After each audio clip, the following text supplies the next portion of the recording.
Hey everybody, just a quick reminder that we have Compost the Wealthy shirts in our store. Link is below, right above the comments section. And, can show your support for composting the wealthy by rocking one of these shirts, tote bags, stickers, whole bunch of stuff. So check it out.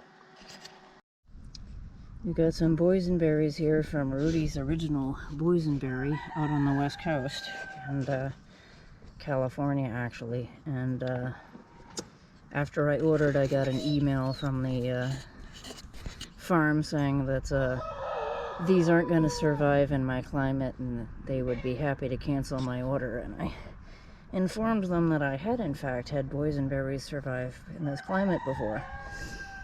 So we're trialing these compared to the Baker Creek ones, compared to, I think I have some coming from one other source. And I can't think of who it is right now. But,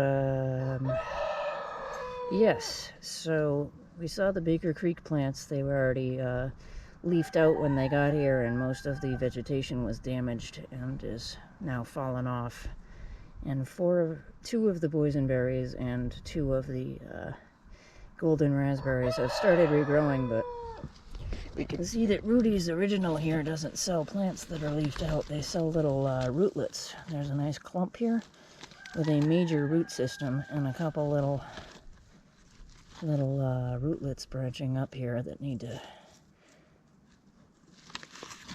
get buried right here, and these canes will come up and start growing. But, there's 3 in each bag. I'm gonna get those into some dirt and decide if they're coming in and going under the grow lights or if they're gonna stay out here. I think it's gonna be 31 degrees tonight. I might want to bring them in. There are different varieties of boysenberry, and some are more cold hardy than others. But we want to give them all the same conditions and then see how they do. So let's figure out how to get these in some dirt. So my order from Isons came. I'd never ordered from them before in all of my decade plus of ordering plants online, but I had to show you guys. This is the size of their boysenberries. They're freaking huge. They're just waking up, and they're huge. They're like, I don't know, 18 inches. I don't have the measuring tape out here, and I'm lazy. But look at the roots on these. These are bare root, and they are just enormous. So these are going to take right off. And they're planted, they're not little tiny plugs like Baker Creek, where all the leaves fall off in transit because they get beat up during shipping, and they're not rootlets like from the berry place in California that I just showed you guys. I got those all potted up and ready to go inside. But yeah, look at the size of these. So these are the size of the boysenberries from Ison. They're enormous. I like this. I will try to put the prices from all 3 places on the screen here, if I remember.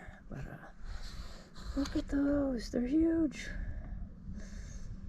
So I'm going to trial all of these and see what does best up here in Zone 4B, rapidly warming Zone 4B. So here we are in April, and plants are starting to trickle in, trees and shrubs and stuff that I've ordered to bulk up my inventory.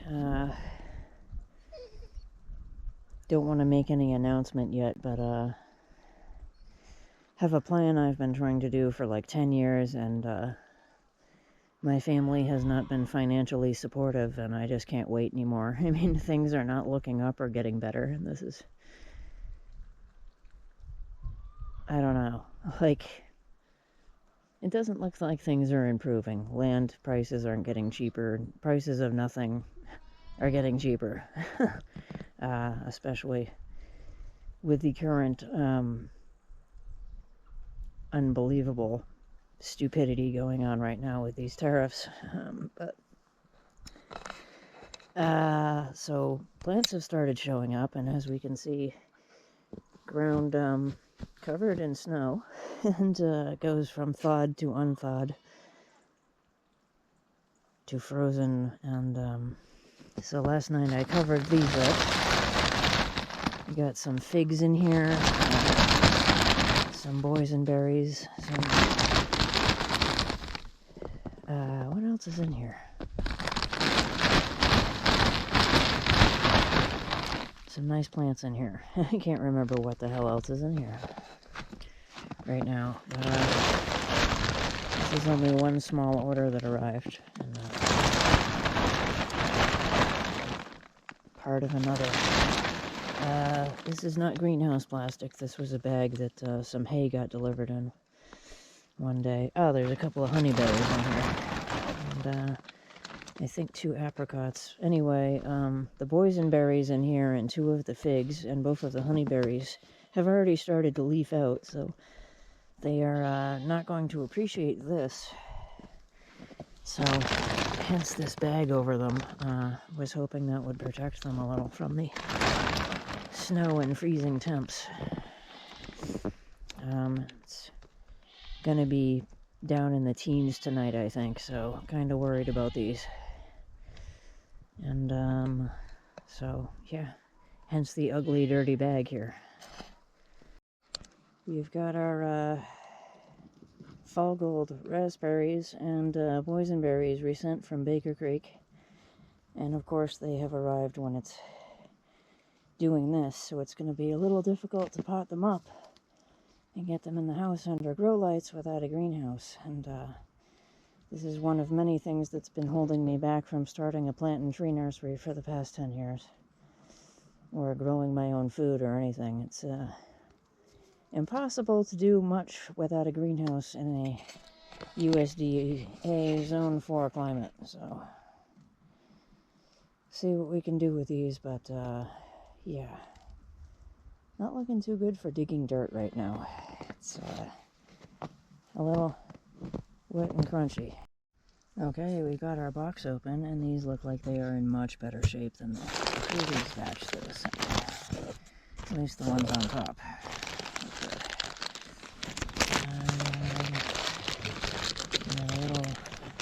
A little unhappiness going on with these. And a little unhappiness going on with these. They just start to sort of rot when they're in these bags, I think, for 5 or 6 days in the mail. They're not happy. Let's get them out of here. And we have found 8 pots of various, yeah, that's not ideal, but we found 8 pots and some dirt from last year that is actually thawed out in this bucket. Hopefully it'll be enough, and we can get these out of these unhappy bags and into pots and somehow try to connoiter them so they fit inside under the grow lights, of which there is very, very limited space to do that. This is the ridiculous scenario and conditions I get to work with up here without a greenhouse, so let's get started. Alright, moving on to these fall gold raspberries, and they are looking a little less happy.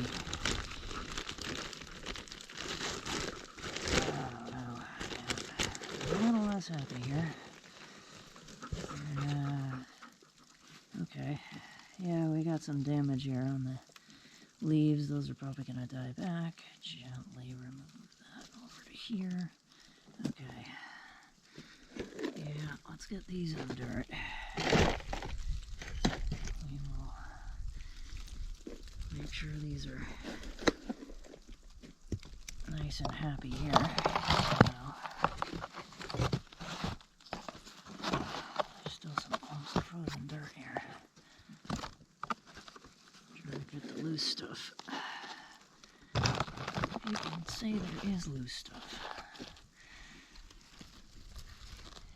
This is a terrible position for my back to be in right now. Not having fun here. less than ideal conditions, really, to be planting in.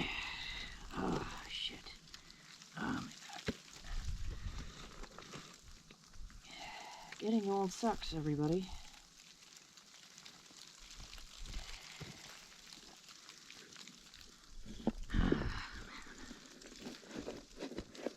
Especially getting old in these conditions.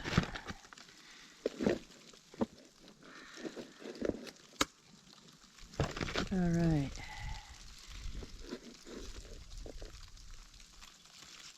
Got 2 out of 6 fall gold raspberries. Happier. Whew. This one looks a little better. It's got a little unhappiness on its outer leaves, but it's probably gonna mostly be okay. This one is in really rough shape. It's got some browning here and parts coming off and all sorts of messed upness, but we're gonna try to save it anyway here. Let's get this into a pot.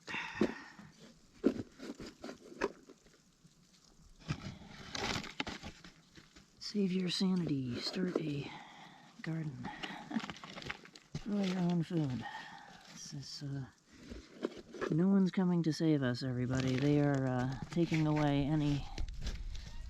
any part of the government that was working for us and making it all entirely work for them, which is what's been going on since the 70s.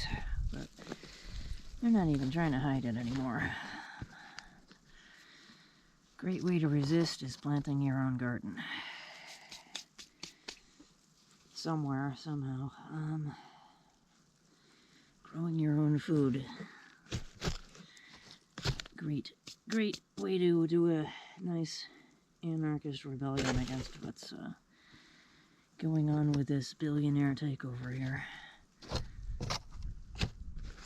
I mean, the wealthy have always been in charge and made policy decisions to benefit themselves and not us, but now it's just like they're just right out there in our faces with it and trying to make life as miserable as possible.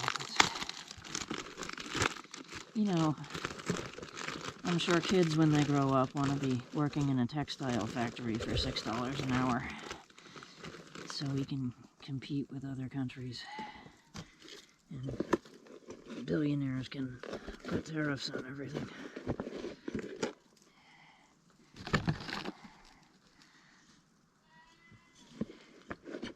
Can you imagine trying to pitch factory work to a child? I mean, when I was a kid, they took us to one of those textile factories in Lowell, Massachusetts. And, you know, were telling us how, you know, young girls and women were slaving away in these factories for 16 hours a day so they could get paid like 3 cents a week or something. Absolutely ridiculous. While their employers made bank, and they, you know, there weren't any child labor laws yet, so there were young kids in there, boys too, and, you know, getting limbs and stuff caught in machines and getting disabled or killed and permanently maimed and mangled, and, you know, that was, oh, tough luck. You know, and they want to go back to that, so good luck pitching that to Gen Z, but I'm sure they're really gonna want to go slave away in a mine for a billionaire or something.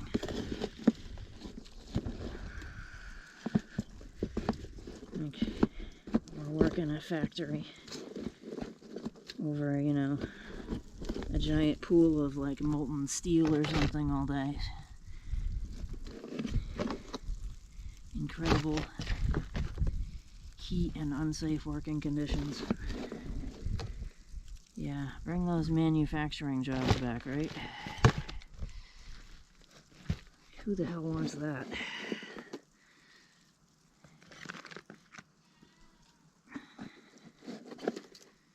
So anyway, what were we talking about? Oh yeah. Start growing your own food if possible, even if you're in an apartment. If you're in an apartment, go to, you know, a place with some window box containers or little pots or something, and even strawberries, lettuce, potatoes, anything.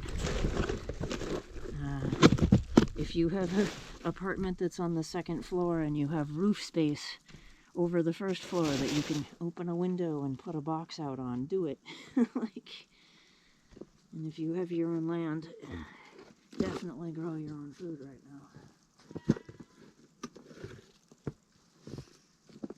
All of those grants, the grant money that they froze for farmers hasn't been unfrozen yet, so we're still screwed.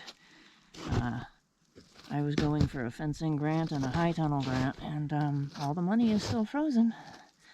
So no farmers are getting their grant money, even if they've already spent hundreds of thousands of dollars fulfilling their side of the contract. They haven't gotten their money yet, so food is going to be very, very thin, if at all. So grow your own food if you can. We got our fall gold raspberries here, and we're gonna get them inside because it's freaking cold and snowing out here.